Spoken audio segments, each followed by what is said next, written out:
Assalamualaikum warahmatullahi wabarakatuh.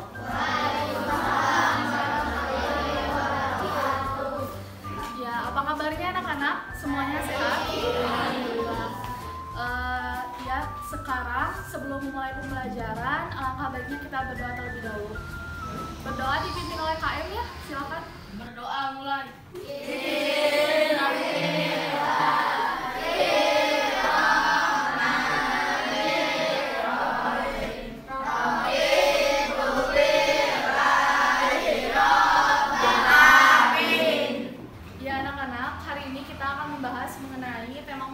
Yaitu globalisasi dengan subtema 1 dan pembelajaran 1.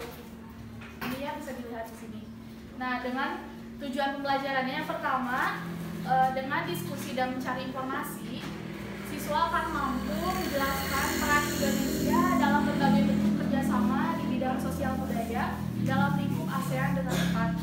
Yang kedua, setelah diskusi dan mencari informasi, siswa mampu menyajikan informasi mengenai peran Indonesia dalam berbagai bentuk kerjasama di bidang sosial budaya dalam lingkup ASEAN dengan tepat.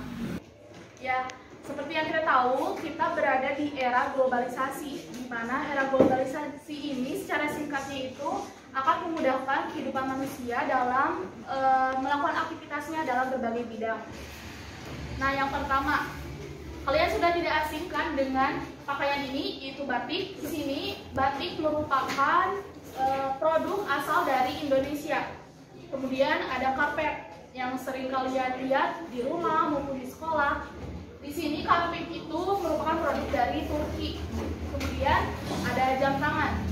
Jam tangan ini merupakan yang sering kita lihat sehari-hari, yang sering kita pakai, merupakan produk buatan dari negara Swiss. Ya. Kemudian ada boneka. Di sini boneka ini merupakan produk asal buatan dari Cina. Kemudian tidak kalah pentingnya itu dalam produk makanan dan minuman yang sering kita konsumsi sehari-hari, seperti contohnya susu UHT. Di sini susu UHT ini merupakan ada beberapa produk dari Selandia Baru. Kemudian selanjutnya terakhir ada dari mobil, mohon maaf. Nah, mobil ini yang sering kita lihat sehari-hari di jalanan, atau mungkin ada yang di rumahnya mempunyai mobil. Nah, mobil ini ada beberapa produk yang dihasilkan dari negara Jepang. Dan contoh lain dari gambar-gambar ini, contohnya di sini. Nah, globalisasi ini mampu mengubah gaya hidup dan kebudayaan ya. Contohnya di sini. Sebelum globalisasi, pada makanan tradisional Indonesia ini seperti sayur asem yang kayak gini, tempe goreng, tahu goreng yang kayak gitu. Nah, sedangkan sekarang dengan adanya globalisasi masuk, di sini ini tersedia makanan dalam berbagai jenis, seperti adanya perusahaan-perusahaan luar negeri, seperti adanya KFC yang kayak gini ya. Kemudian selanjutnya di sini pada pembelanjaan, orang-orang zaman dulu ini selalu berbelanja di pasar. Sedangkan sekarang pembelanjaan itu lebih modern lagi. Dia ini berbelanja di market-market yang lebih besar. Ini peta dunia ya, peta persebarannya. Contohnya yang tadi, jam tangan dari Swiss, karpet dari Turki, boneka dari Cina, mobil dari Jepang, kemudian batik dari Indonesia, kemudian susu UHT dari Selandia Baru.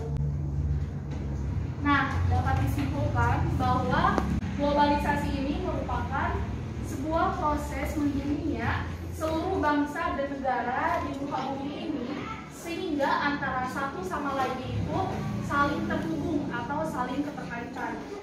Nah, lalu bagaimana bentuk kerjasama Indonesia dengan negara-negara di Asia Tenggara di masa globalisasi ini? Nah, seperti yang kita tahu, bentuk kerjasama yang terjalin merupakan kerjasama regional, di mana arti dari kerjasama regional ini merupakan kerjasama dengan cakupan wilayah tertentu. Misalnya hanya dalam wilayah Asia Tenggara saja, ada yang namanya organisasi ASEAN. Nah, Indonesia merupakan negara yang secara geografisnya itu berada negara, di mana Indonesia merupakan salah satu anggota dari organisasi ASEAN.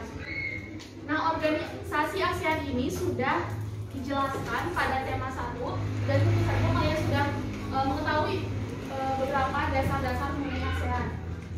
Nah, saat ini ASEAN ini merupakan menjadi wadah kerjasama dalam berbagai bidang.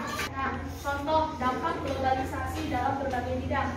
Di sini dalam bidang pendidikan, yang pertama, dalam bidang pendidikan ini berkembangnya inovasi pendidikan, contohnya dengan adanya pembelajaran daring. Nah, seperti yang kita tahu bahwa sekarang dunia ini sedang mengalami wabah COVID-19, di mana seluruh akses untuk melakukan kegiatan itu dibatasi, bahkan ditutup seperti itu. Selanjutnya yang kedua, bidang ekonomi. Di sini munculnya kegiatan ekspor impor di berbagai negara. Nah, seperti yang tadi sudah disinggung, seperti yang Teteh tadi sebutkan, bahwa dengan contoh dari adanya globalisasi di bidang ekonomi ini adanya pembelanjaan secara online. Kemudian yang ketiga ada bidang politik. Di sini pada bidang politik meningkatnya kerjasama antar berbagai negara dan organisasi internasional. Kemudian yang keempat ada bidang sosial budaya. Nah, pada bidang sosial budaya ini, globalisasi ini memberikan perubahan tata nilai dan sikap dan berkembangnya kebudayaan asing. Ya, contohnya seperti saat ini sedang marak-maraknya berkembang kebudayaan Korea, seperti adanya makanan dari Korea ataupun dari budaya-budaya Korea. Kemudian yang terakhir ada pada bidang impact. Di sini munculnya berbagai layanan teknologi. Contohnya dulu itu telepon atau handphone atau HP ini masih sebatas untuk SMS-an atau telepon, tidak bisa untuk sosial media, tidak bisa Instagram, tidak bisa Facebook, WhatsApp ataupun yang lainnya ya. Nah, pada saat ini dengan munculnya globalisasi, bidang impact ini, ilmu pengetahuan dan teknologi ini berkembang sangat pesat, di mana memudahkan semua akses kehidupan manusia, seperti dengan adanya contoh kecilnya selain handphone tadi, adanya kalian tahu transportasi online ya, seperti Gojek atau Grab atau Maxim yang kayak gitu. Itu merupakan contoh kecil dari adanya perkembangan di bidang ilmu pengetahuan dan teknologi. Kemudian lalu bagaimanakah bentuk kerjasama Indonesia dalam bidang sosial budaya dengan negara-negara anggota ASEAN? Nah, dan seperti apa pula peran Indonesia dalam kerjasama tersebut di bidang sosial budaya dengan negara-negara anggota ASEAN? Nah, di sini ada beberapa kerjasama Indonesia dengan negara-negara anggota ASEAN dan juga perannya. Seperti yang pertama, pada ajang olahraga SEA Games, kalian tahu SEA Games? Ajang olahraga yang diadakan oleh negara-negara anggota ASEAN. Nah, kemudian yang kedua, kerjasama dalam bidang kemanusiaan ya. Di sini Indonesia telah berkontribusi, yaitu memberikan bantuan kemanusiaan terhadap negara-negara yang terkena bencana, misalnya negara Malaysia itu misalnya terkena bencana gempa bumi ya misalnya. Nah, negara Indonesia ini mempunyai peran, yaitu memberikan bantuan kemanusiaan seperti memberikan pakaian ataupun makanan-makanan kepada negara yang terdampak. Kemudian yang ketiga ada program pertukaran pelajar. Nah, di sini pada bidang pendidikan Indonesia berkontribusi dengan mengirimkan beberapa siswanya atau mahasiswanya untuk mengikuti program pertukaran pelajar. Tidak itu, Indonesia juga memberikan akses kepada seluruh siswa atau mahasiswa dalam lingkup ASEAN ketika dimana mereka ingin belajar di Indonesia. Kemudian selanjutnya ada ASEAN Foundation Model ASEAN Meeting atau disingkat dengan AFMAM. Nah, di sini pada AFMAM ini memberikan pembelajaran pembelajaran di mana bertanggung jawab seperti itu. Nah, beberapa mahasiswa dan siswa yang diutus di sini itu melakukan simulasi seperti bagaimana cara kinerja ASEAN seperti itu. Nah, di sini Indonesia itu mengirimkan beberapa siswa maupun mahasiswa. Kemudian yang terakhir ada ASEAN Film Festival. Nah, pada ASEAN Film Festival ini Indonesia memberikan kontribusi yaitu dengan keikutsertaan dalam ajang ini dan juga memberikan promosi mengenai tempat-tempat yang dijadikan lokasi atau tempat syuting dari beberapa film. Kemudian di sini ada dampak globalisasi. Nah, dampak globalisasi ini seperti yang kita tahu, globalisasi tidak hanya memberikan kemudahan, tidak hanya memberikan dampak-dampak positif, tetapi juga memberikan dampak negatif. Nah, yang pertama ada dampak positif terlebih dahulu. Pada bidang sosial budaya contohnya terjadinya perubahan tata nilai sosial budaya, cara hidup, pola pikir, maupun ilmu pengetahuan dan teknologi dari bangsa lain yang telah maju.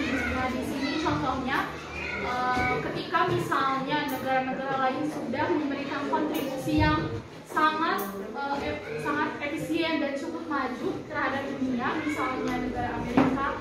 Nah, di sini terjadinya perubahan pola pikir di mana dengan adanya kemajuan dari negara lain, negara Indonesia pun harus maju seperti itu sama dengan negara lain. Ya. Nah, pada dampak negatifnya, pada bidang sosial budaya adanya arus globalisasi yang kadang-kadang tidak disertai penyaringan. Seperti contohnya datangnya budaya-budaya misalnya dari Korea, dari Jepang, dari barat, negara-negara barat seperti Amerika, nah kayak gitu. Ini itu kalau misalnya tidak dibarengi dengan keimanan, misalnya tidak dibarengi dengan budaya yang kuat, kepercayaan budaya yang kuat, dan tidak disertai penyaringan, nah globalisasi ini akan berdampak buruk pada sosial budaya. Nah, anak-anak, setelah tadi kalian menyimak materi, ya, sekarang ada lembaran kerja yang harus kalian isi, di mana ini terdiri dari pengisiannya itu harus berkelompok maksudnya. Jadi di sini kan ada 35 orang yang dibagi 7 kelompok aja, jadi per anggotanya itu 5 orang.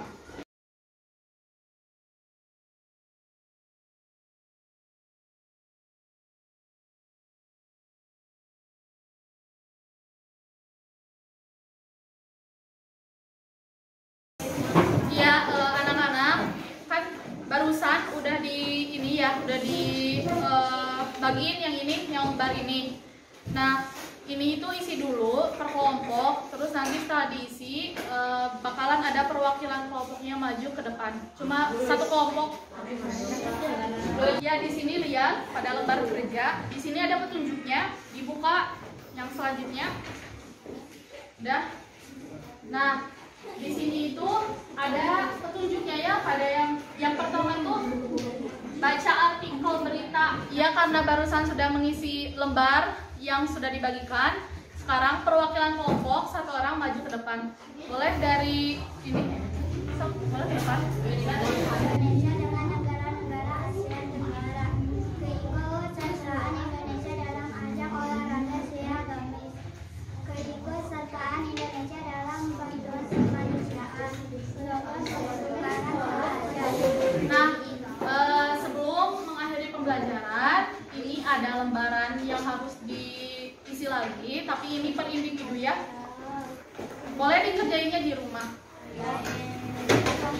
Terima kasih semuanya sudah menyimak dan juga ikut berpartisipasi dalam pembelajaran ini. Semoga ilmunya dapat bermanfaat dan bisa diaplikasikan ya ke kehidupan sehari-hari. Ya, sebelum pulang, mari kita berdoa terlebih dahulu. Boleh pimpin doa dulu? Mulai.